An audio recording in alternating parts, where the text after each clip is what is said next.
few questions that we have. But before those questions, there are some very, very emphatic observations that we want to voice before you.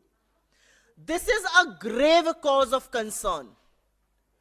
If citizens of this country, if businesses of this country, if people of this country are not going to be able to voice their concerns before public servants, how is governance and policy making going to happen?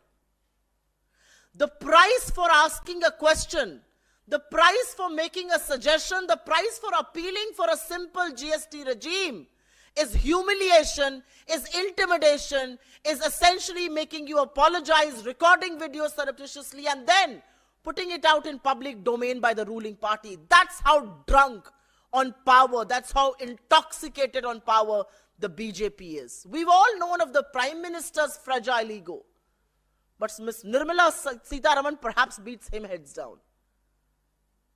The fact that she's the finance minister of this country, the fact that she was meeting businesses from Coimbatore, the fact that businesses from Coimbatore are supposed to voice concerns before her is a given.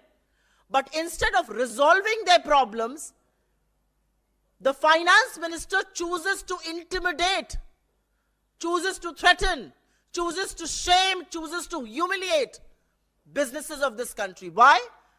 Because they are small, medium enterprises.